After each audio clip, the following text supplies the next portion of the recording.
Oke ya, bismillahirrahmanirrahim. Assalamualaikum warahmatullahi wabarakatuh. Bertemu lagi dengan saya Ibu Desi Lailasari ya.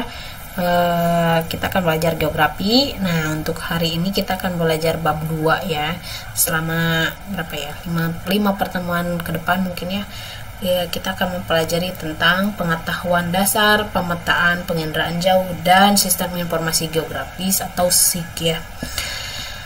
Nah, untuk hari ini kita akan membahas tentang pengetahuan dasar pemetaan saja gitu ya. Nah, untuk itu pernah nggak kalian dengar tentang peta atau pernah memegang peta, melihat peta? Pernah ya. Nah, peta itu apa sih? Nah, peta secara umum adalah rupa permukaan bumi yang digambarkan menggunakan suatu sistem proyeksi dengan skala tertentu sehingga dapat disajikan dalam bidang datar. Nah, apa sih yang harus kita garis bawahi di sini? Rupa permukaan bumi, kemudian sistem proyeksi, skala, dan bidang datar. Kayak gitu ya. Nah, kemudian ada pengertian lain menurut Perhimpunan Kartografi Internasional. Nah, kartografi ini merupakan bidang ilmu yang membahas tentang peta kayak gitu ya. Nah, peta merupakan gambaran atau representasi unsur-unsur kenampakan abstrak yang dipilih dari permukaan bumi dalam kaitannya dengan permukaan bumi atau benda-benda angkasa.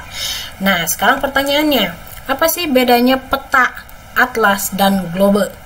Yang tahu silahkan komen di kolom komentar di timeline kelas ya. Oke, di e-learning ya, Oke, nah kita lanjut nih.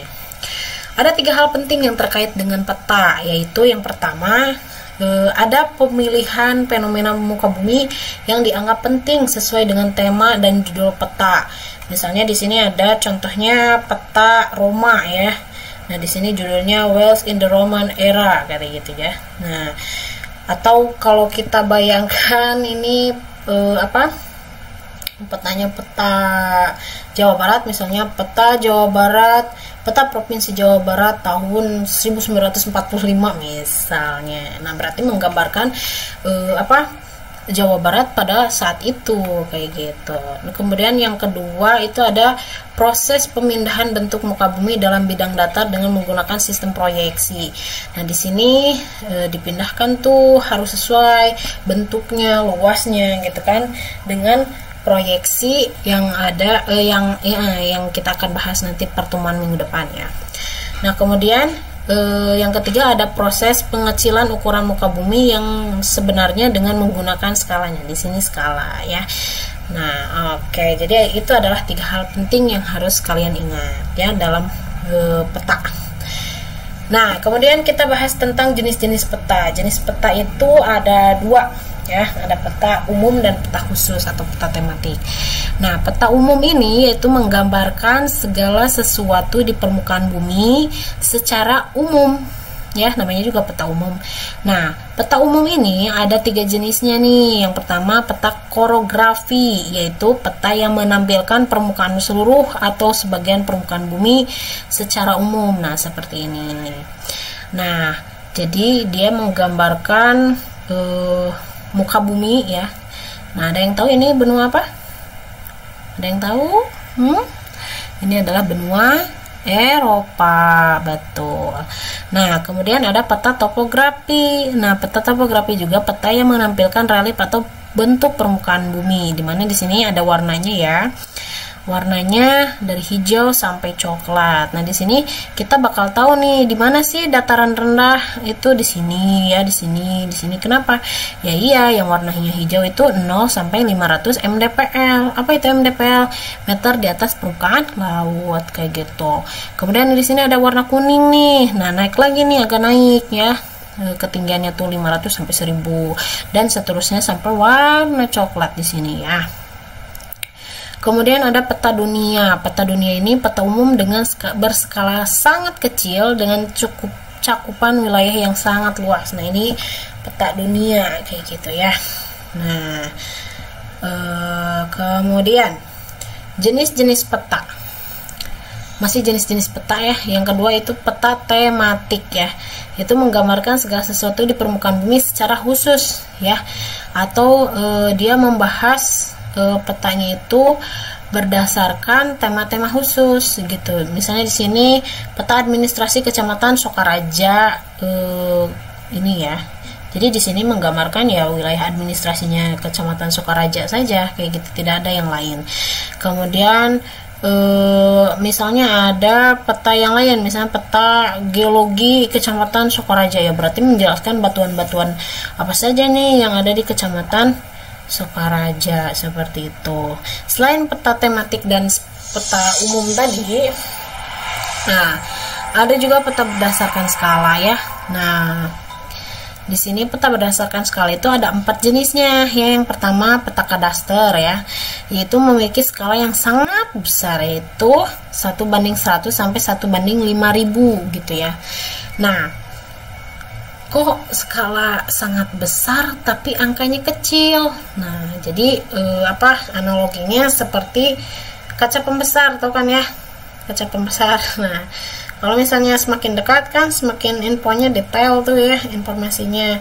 Nah sehingga jarak antara loop dengan objek yang dicari informasinya itu kan dekat tuh. Nah tapi semakin besar semakin detail informasinya. Nah seperti itulah kayak gitu. Jadi balik lagi ke sini, peta kadaster itu memiliki peta yang sangat besar, yaitu 1:100 sampai 1:5000. Biasanya ini digunakan dalam peta tanah ya. Kalau orang tua kalian punya tanah, coba cek peta tanahnya ada nggak gitu ya. Itu menggambarkan luas tanah biasanya. Kemudian peta skala besar, yaitu memiliki skala antara 1:5000 sampai 1:250.000. Nah ini biasanya menggambarkan suatu provinsi biasanya. Kemudian ada peta skala sedang, memiliki skala antara 1:250.000 sampai 1:500.000. Nah ini ya menggambarkan satu negara biasanya.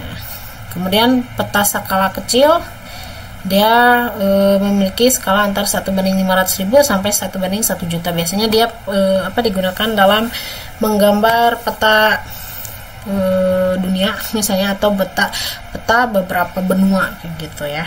Nah ada fungsi peta. Fungsi peta itu untuk apa sih? Yaitu menunjukkan posisi atau lokasi suatu wilayah di muka bumi. Nah misalnya kita mau tahu Gunung Ciremai itu di mana sih? Nah, berarti kita harus buka dulu petanya. Oh, di situ. Di mana, Cik? Di Majalengka kalau nggak salah ya. Nah, kemudian memperlihatkan atau menggambarkan fenomena-fenomena dan bentuk-bentuk pada permukaan bumi. Iya, gitu. Jadi fungsi peta itu kita bisa tahu ada sungai, ada oxbow lake, ada perbukitan, ada air terjun dan lain sebagainya. Itu fungsi peta. Kemudian memperlihatkan ukuran, luas, daerah dan jarak di permukaan bumi. Nah ini dia tergantung dengan skala sih sebetulnya kayak gitu. Nanti untuk video tentang skala saya akan upload tersendiri kayak gitu ya. Kemudian menyajikan informasi dalam konteks keuangan gitu kan. Jadi kita tahu nih negara Indonesia tuh punya apa aja sih kekayaannya, terus punya reliefnya seperti apa sih gitu kan. Nah kita bisa tahu gitu ya. Kemudian next, yaitu ada tujuan pembuatan peta, yaitu yang pertama membantu suatu pekerjaan misalnya untuk navigasi atau perencanaan. Iya gitu. Jadi misalnya kalian mau bikin real estate ya, atau perumahan gitu kan, kalian kan harus punya petanya dulu, peta penggunaannya, lahannya dulu, peta tanahnya dulu gitu kan, sesuai tidak untuk dijadikan perumahan gitu kan, seperti itu. Jadi membantu pekerjaan gitu kan. Yang kemudian yang kedua, analisis data spasial. Biasanya ini digunakan untuk penelitian kayak gitu ya. Kemudian menyimpan informasi, misalnya di dalam peta itu punya informasi berapa sih berapa sekolah yang ada di Kecamatan Banjaran misalnya ya. Oh, ada sekitar misalnya ada berapa? 15 sekolah misalnya, atau ada lebih dari 20 sekolah gitu dari tingkat RA sampai MA atau SMA kayak gitu ya. Nah, kemudian membantu dalam pembuatan suatu desain. Nah, biasanya ini untuk para pengembang daerah kayak gitu. Misalnya kemarin kan Wali Kota Bandung misalnya Ridwan Kamil ya, tahun-tahun kemarin gitu kan bikin taman-taman yang bertema kayak gitu kan, ada taman musik, taman taman jomblo kayak gitu kan. Nah, itu pakai peta juga loh kayak gitu. Kemudian komunikasi informasi ruang kayak gitu. Jadi misalnya kebakaran hutan di Riau itu berdampak sampai mana sih gitu kan, atau mau Gunung Sinabung misalnya mau meletus sampai radius berapa nih, bakal terdampaknya kayak gitu. Nah, itu tujuan pembuatan peta itu sangat berarti sekali kayak gitu ya. Nah, kemudian selain tadi pengertian peta, jenis peta ya, kita juga harus membahas tentang keterampilan dasar membaca dan membuat peta. Ayo di sini yang punya GPS, yang punya peta di rumahnya, yang punya atlas, bisa nggak baca petanya? Sudah bisa? Nah, jangan-jangan kalian baca GPS nyasar lagi kan. Jangan seperti itu ya. Nah, kita sudah belajar geografi, jangan nyasar lagi gitu. Nah, komponen atau kelengkapan peta itu di sini kita harus tahu komponen-komponen petanya. Yang pertama itu ada judul peta, terletak di bagian atas peta biasanya ya. Kemudian ada garis tepi atau border di sini. Kemudian ada orientasi atau diagram petunjuk arah, menunjukkan posisi dan arah wilayah. Biasanya ini digambarkan dengan mata angin kayak gitu, arah mata angin ya. Kemudian ada skala peta. Skala peta itu apa sih? Yaitu perbandingan jarak antar dua titik sembarang atau luas wilayah di peta dan jarak sebenarnya. Nah, untuk skala peta tadi saya sudah bilang ya, dia ada penjelasan tersendiri karena ada perhitungannya kayak gitu. Kemudian ada legenda atau keterangan peta kayak gitu ya. Karena peta itu kan sebuah gambaran yang nantinya banyak simbol kayak gitu ya. Dan itu adanya penjelasannya ada di legenda ya. Kemudian yang selanjutnya itu ada koordinat atau yang berupa garis bujur dan garis lintang ya.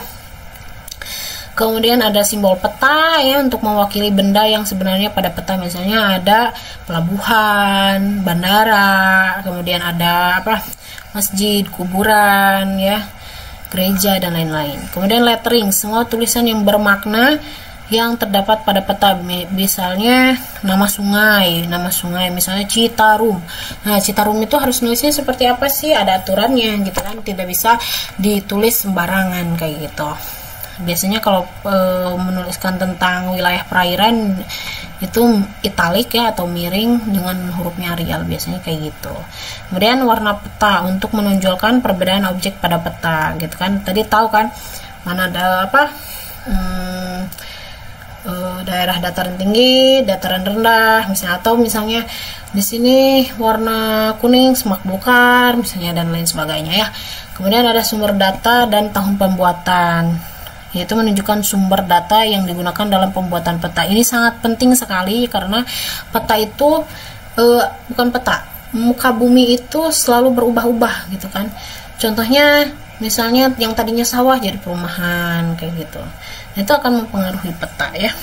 Nah, next. Nah, ini adalah gambaran peta dengan komponen-komponennya ya. Yang tadi saya jelaskan di sini ada judul peta ya. Judul peta itu meliputi ini ya, segini nih yang saya lingkari, bukan ini lingkarannya ya. Nah, yang saya lingkari. Kemudian ada legenda di sini, legenda ya. Legenda itu atau keterangan ya, dia menjelaskan tentang simbol-simbol yang ada di dalam peta ini kayak gitu. Dan ada skala peta ya. Skala peta ini di sini gambarnya skala skala garis ya. Jadi skala itu dia punya 3 jenisnya. Ada skala numerik Itu yang tadi ya 1/50.000, 1/250.000 misalnya kayak gitu. Nah, kemudian yang kedua itu ada skala garis yang seperti ini ya. Kemudian ada juga skala verbal ya, yaitu ya verbal kayak gitu ya, dibacakan kayak gitu.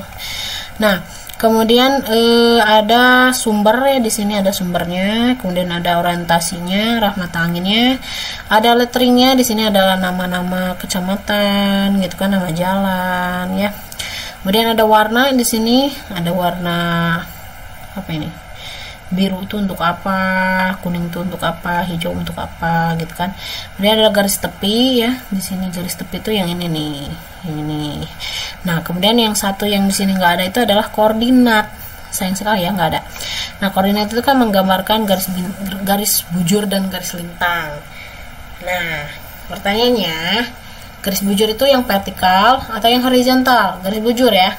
Nah, garis bujur itu ingat aja, bujur kalian ya, itu belahnya kemana, dari atas ke bawah atau dari pinggir ke pinggir kayak gitu ya, dari atas ke bawah kan. Nah, berarti dia secara vertikal kayak gitu.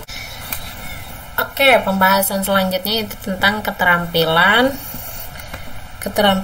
pembuatan peta ya, membuat peta. Yang pertama itu seorang yang membuat peta itu atau seorang kartograf itu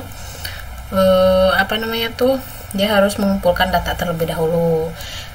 Ada dua jenis data yang digunakan. Yang pertama itu ada data primer, yaitu data yang diperoleh dengan cara survei atau observasi langsung. Contohnya misalnya kalian mau mengetahui seberapa banyak sih sekolah yang ada di Kecamatan Banjaran. Nah, misalnya kalian itu punya GPS ya, mendatangi setiap sekolah yang ada di Kecamatan Banjaran, dari tingkat RA sampai ke MA misalnya ya, diplot gitu kan, kemudian diobservasi langsung sekolahnya seperti apa gitu kan. Kemudian misalnya kalian bikin checklistan ya, misalnya observasi langsung, misalnya lapangannya ada, WC-nya ada misalnya kayak gitu ya. Kemudian data sekunder, yaitu data yang diperoleh dengan observasi tidak langsung. Misalnya kalian bisa wawancara ke setiap muridnya gitu dan lain sebagainya. Kemudian yang kedua itu tahap pemetaan ya, dari tadi data yang tadi itu diolah lagi ya di tahap pemetaan, itu dapat dikerjakan secara manual dan digital. Nah, kalau secara manual itu menggunakan kertas kalkir ya. Kertas kalkir itu seperti kertas roti ya, jadi tipis-tipis tawang kayak gitu. Kemudian ada alat tulisnya ya, alat tulisnya juga khusus, itu namanya Rapido ya, harganya lumayan kayak gitu. Kemudian jangka ya, tahu jangka yang buat bikin lingkaran itu. Kemudian digital ya, menggunakan komputer dan perangkat lunak ya, biasanya pakai aplikasi khusus juga kayak gitu. Kemudian yang ketiga itu ada penyajian peta, yaitu menganalisis data yang telah terkumpul dengan komputer. Selanjutnya hasil analisis data tersebut dicocokkan dengan kondisi sebenarnya di lapangan, kemudian dibuat peta. Kemudian yang terakhir, penyajian dalam bentuk grafis, dilakukan input data yang telah diperoleh di lapangan sehingga pembaca mendapatkan informasi dalam bentuk grafis kayak gitu. Jadi untuk sampai melihat atau membaca peta yang ada itu prosesnya lama kayak gitu ya. Nah, jadi harus menghargai ya seorang yang membuat peta itu. Nah, terakhir kita akan membahas tentang persyaratan peta yang baik itu seperti apa sih. Yang pertama, bentuk-bentuk daerah, pulau, dan benua yang digambarkan pada peta harus sama seperti bentuk aslinya di permukaan bumi. Jangan menyot-menyot, jangan salah, jangan yang tadinya lurus jadi bengkok gitu ya, itu jangan kayak gitu ya. Kemudian daerah yang digambarkan harus sama luasnya dengan luas sesungguhnya jika dikalikan skala peta. Jadi kalau misalnya di jarak sebenarnya itu misalnya 1 kilo ya, kemudian digambarkan di peta itu misalnya 10 cm misalnya ya. Nah, kemudian yang ketiga data yang disajikannya harus lengkap gitu kan di situ. Jadi harus lengkap di sini dalam artian misalnya fasilitas di sana itu misalnya ada masjid, gereja dan lain sebagainya itu harus ada kayak gitu. Kemudian jumlah penduduknya harus ada.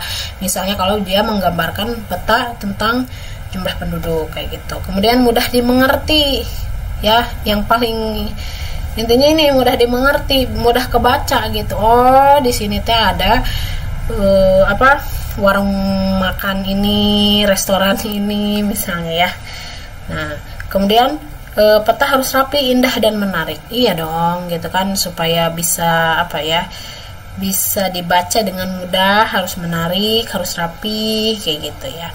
Oke, untuk pertemuan hari ini kita sampai sini saja dulu ya. Tidak ada tugas yang harus dikumpulkan ya untuk pertemuan hari ini. Namun saya harapkan kalian bisa memahami tentang materi yang saya ajarkan hari ini, dan kalau misalnya ada yang tidak paham silahkan ditanyakan di kolom komentar di timeline kelas di e-learning ya, jangan di YouTube karena saya jarang buka YouTube. Terus apa lagi ya, malu bertanya sesat di jalan kayak gitu. Oke, terima kasih untuk menyaksikan video saya, semoga kalian mengerti dan paham. Oke, untuk pertemuan selanjutnya kita akan bahas tentang proyeksi peta. Kalian bisa baca-baca terlebih dahulu ya, searching gitu ya, supaya ada dasarnya gitu ya kita belajar tuh. Oke, terima kasih. Assalamualaikum warahmatullahi wabarakatuh.